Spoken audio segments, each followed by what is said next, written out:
akkam jirtu fayyaa keessanii maatiin damee entertainmentii har'ammoo anthropology kutaa torbaffaasaa isiniif qabadhee dhiyaadheera. Innis kan inni irratti xiyyeeffatu socio cultural anthropology kan jedhudha. Egaa akkuma beekamu subdisciplines of anthropology kan jedhu jalqabneerra. Inni jalqabaa archaeological anthropology ti, inni lammaffaan immoo linguistic anthropology dha, sadaffaan kun immoo socio cultural anthropology kan jedhudha jechuudha. Egaa inni kun isa sadaffaadha, subdisciplines of anthropology isa sadaffaa jechuudha. Inni jalqabaa waa'ee archaeological anthropology ti, inni lammaffaan immoo linguistic anthropology dha, inni sadaffaan kun immoo socio cultural anthropology jechuudha. Kanaaf kallattiidhumaan gara barumsa keenyaatti dabarraa. Sana dura garuu YouTube kanaaf haaraa kan taatan subscribe, like, share gochuudhaan hiriyoota keessaniin gaasiniin jedha. Mee gara barumsichaatti haa ceenu.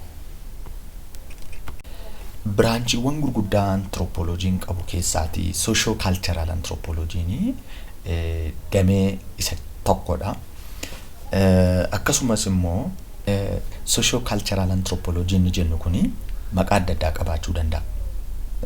Akkas jechuun biyya Jarmanitti fakkeenyaa fi ethnology jedhanii waamu. Akkuma kan immoo biyyoota akka United Kingdom fi Ethiopia keessatti immoo social anthropology jedhanii waamu. North American University keessatti immoo cultural anthropology jedhamee waamamaa jechuudha. Maqaa adda addaa qaba socio cultural anthropology ni jennu.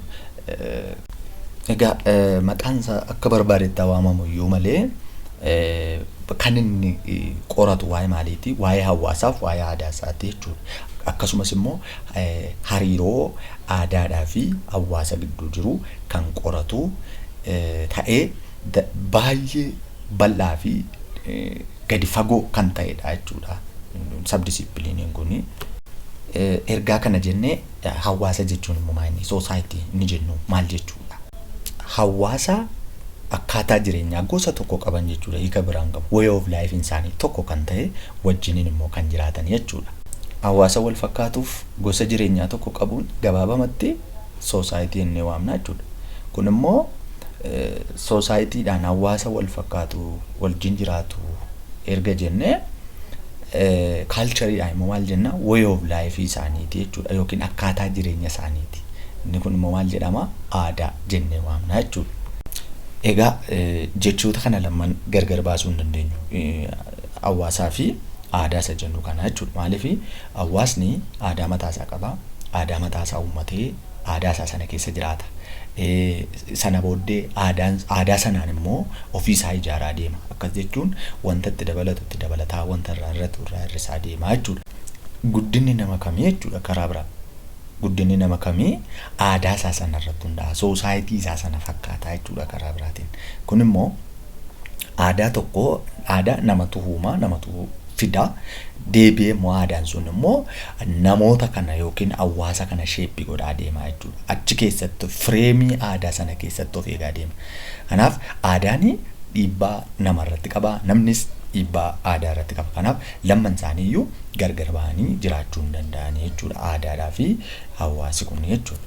Kanaafuu gabaabamatti gaafa ibsinu aadaadhaa fi hawaasa jechuun akka saantimaati jechuudha. Saantimni fuula lama qaba, garuu gargar baasuu hin dandeenyu jechuudha. Egaa socio cultural anthropology kuni biraanchii anthropology keessaatii isa guddaadha isiniin jedheera. Kan inni irratti xiyyeeffatu immoo bal'inaan waa'ee hawaasa kanaati. Waa'ee hawaasaa, waa'ee material and non material warroota jennu jechuudha. Fakkeenyaaf material gaafa jennu hawaasi kun itti fayyadamee kan inni ittiin aadaa isaa ibsatu. Fakkeenyaaf aadaa uffataa ta'uu danda'a, aadaa nyaataa ta'uu danda'a, aadaa fuudhaa fi heerumaa ta'uu danda'a. Achi keessatti materialonni adda addaa jiru, meeshaalee kan ijaan argaman jechuudha. Fakkeenyuma beekamaa tokko yoon isinii kenne Amma fakkeenyaaf dubartiin ateetee tokko kan isheen ittiin beekamtu siinqee qabachuu isheeti. Akkasumas immoo callee godhachuu isheeti. Kun calleen kuniif siinqeen kun maa'inni maateeriyaaliidha. Tangibilii wanta ta'e wanta nuyi ijaan argine waa'ee sanaa dubbachuu dandeenya, waa'ee aadaa sanaa dubbachuu dandeenya. Fakkeenyaaf irreecha yoo deemne maal qabanna? Jiidha qabannee inni nuyi deemnu suni wan maateeriyaaliidha wanta nuyi ijaan arginudha jechuudha. Kana duwwaamine abbaan gadaa bokkuu qabatee kallacha godhatee yeroon kun hundumti isaa maateeriyaalii bakka bu'u jechuudha. Nan maateeriyaalii inni jennu immoo wanneen nuyi ijaan arguu hin dandeenye garuu immoo dhalootatti darbaa kan dhufe fakkeenyaaf amantaadhaan kan wal qabatu value beliefs norms inni jennu wantoonni kun document ta'anii wanta barreeffameeti baay'inaan dhalootatti oraaliidha kan inni daddarbu. Isaan kun immoo nan maateeriyaalii jedhu. Kanaaf waa'ee warreen kanaati bal'inaan kan socio-cultural anthropology irratti xiyyeeffatu. Socio-cultural anthropologist inni warri jennu kuni karaa lama kan isaan research yookiin qorannoo geggeessuu danda'an. Inni jalqabaa ethnographyidha, inni lammaffaan immoo ethnologyidha. Ethnography inni jennu field workidha yookiin immoo hawaasa keessa ta'anii waa'ee hawaasa sanaa, seenaasaa, aadaasaa, afaansaa, duudhaasaa wanta jiru hundumaa barreessuun dokumenti godhanii bifa dokumentiitiin qindeessanii fidanii kaa'uun isaanii yookiin immoo nama barsiisuun isaanii suni field work yookiin ethnography jedhama. Inni biraan ethnologyidha. Ethnology'n immoo maayinni secondary dataadha kan isaan fayyadaman yeroo baay'ee kan isaanii field working qabu jechuudha. Garaagarummaan ethnography fi ethnology maayinni ethnography'n dhaqanii hawaasa keessa ta'anii waan hawaasa sana keessa jiru barreessuudha. Field work deemanii jechuudha. Bifa fiilmiitiin haa ta'u, bifa kitaabaatiin, bifa artikiliitti qindeessanii secondary data godhanii fidu. Ethnology'n kun immoo isa ethnographeroonni barreessanii fidan kanatu ta'aniitu cross cultural comparison yookiin immoo compare godhu ta'anii. Fakkeenyaaf aadaa Oromoo keessaa wanti aadaa Somaalee wajjin wal fakkaatu maayinni. Wanti kan Somaalee keessaa hin jirre kan Oromoo keessa kan jiru maayinni. Garaagarummaan isaanii maayinni. Wal fakkeenya isaanii maayinni. Akkuma kana immoo naannoo Affaariin kan jiru maayinni, naannoo Somaalee kan jiru maayinni, wal fakkeenya isaanii maayinni, garaagarummaan isaanii maaloodha isa jedhutu cross culturally compare godhu. Compare gochuun kun immoo isa tokko gadi buusanii isa tokko ol kaasuuf yookiin immoo superiority fi inferiority agarsiisuuf utuu hin taane aadaa lamman kana gidduu kan jiru garaagarummaan isaa fi wal fakkeenyi isaa maayinni kan jedhu ittiin aadaa hawaasa kanaa baasanii barsiisuufitu itti fayyadamu jechuudha. Kanaafuu warri ethnographiin field work deemanii hawaasa keessa dhaqaniiti kan isaan hojii sana hojjetan daataa barbaadan funaannatan. Warri kun garuu isa ethnographiin hojjetanii fidan sanatu ta'anii bifa secondary data sana fudhatanii isa lamman isaa compare godhu jechuudha. Kanaafuu garaagarummaan isaanii ethnography fi ethnology'n isa kanadha. Kun lamman immoo karaalee cultural anthropology yookiin immoo karaalee socio cultural anthropology ittiin qorannoo isaa geggeeffatu yookiin immoo research isaa hojjetatudha jechuudha. Egaa walumaa gala akkan giraafiidhaan isinitti agarsiisuu yaaletti ethnographyidhaa fi ethnology garaagarummaan isaa maayinni isa jedhu gabaabamatti ilaaluu fi inni jalqabaa ethnography inni jennu akkaataa isaan itti information yookiin data argatanii field work deemaniiti. Field work deemanii waan hawaasa sana keessa jiru aadaa nyaataa isaanii, aadaa uffata isaanii, aadaa hojii isaanii, aadaa wal gargaarsaa, every activity of the society waan hawaasa keessa jiru hunda isaa dhaqaniitu barreessanii bifa dokumentiitiin fidanii dhufu. Secondary data godhanii jechuudha. Secondary data kana immoo warri ethnology fuudhaniitu waliin dorgomsiisu jechuudha. Akkas jechuun garaagarummaa fi wal fakkeenya aadaa garaagaraa gidduu jiru ilaalu jechuudha. Inni lammaffaa immoo descriptivein ethnographiin kuni yeroo baay'ee waa'ee hawaasa kana describe godha, in ibsa. Seenaa isaanii, aadaa isaanii ibsuudha ga'eensaa. Inni kun immoo ethnology inni jennu immoo research garaagaraa isa etnograaferootaan barreeffamanii walitti qabaniitu synthesize godhu jechuudha gaheen hojii isaanii. Inni biraa inni sadaffaanii etnograaferoonni hojiin isaanii guruppii tokko hawaasa tokko irratti kan isaan fookas godhan.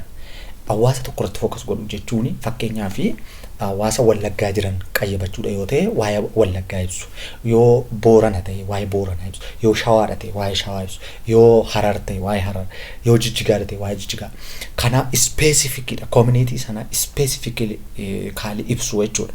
Inni etnoloojii ni jennu immoo hawaasa garaagaraa walitti dabalaniitu isa kanas isa kanas isa sanas isa kanas waliin dorgomsiisu, wal bukkee qabaniitu kan lamman isaanii ittiin ilaalu garaagarummaadhaaf wal fakkeenya isaanii jechuudha karaa gabaabaa. Okay. Socio-cultural anthropology kuni of jalaa area of specialization kan jedhamanii baay'ee of jalaa qaba. Akkuma dura isinitti immoo socio-cultural anthropology branch of anthropology keessaatii disciplinii isa guddaadha, isa bal'aadha isiniin jedheera. Kana jechuun of jalaati areaawwan specialization ta'an baay'een isaan jalatti hiriiranii jiru. Isaan keessaa inni jalqabaa anthropology of art.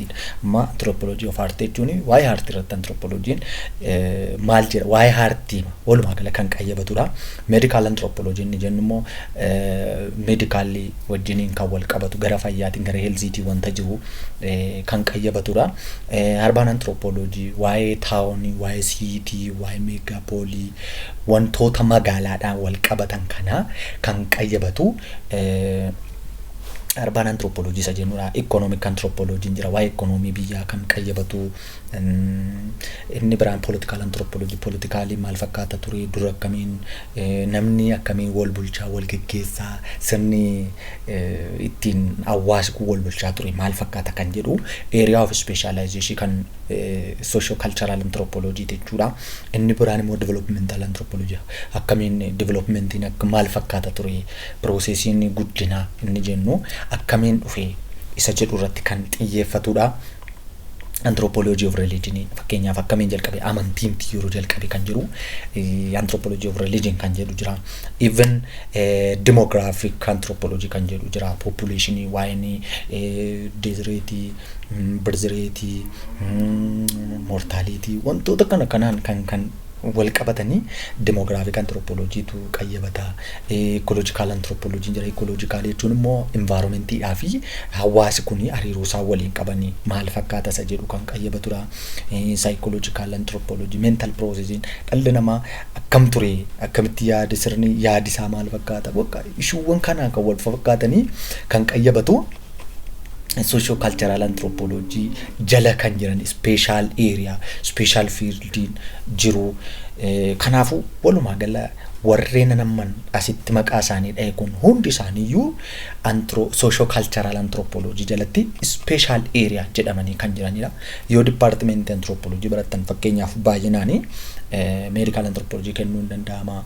Urban anthropology, economy, political development warra asirra jiran kun hundumti isaaniiyyuu akka koorsiitti kennamu jechuudha barattootaaf. Maaliif waa'ee economy barachuu qabatamaa barataanii waa'ee medical anthropology barachuu qabu waan hundumaayyuu qorachuu waan qabuuf kun hundumtuu yuunivarsiitiitti ni kennama jechuudha. Barumsi keenya irraa kana fakkaata.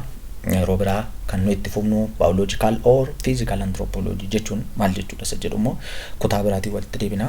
Ammasitti turtii gaarii.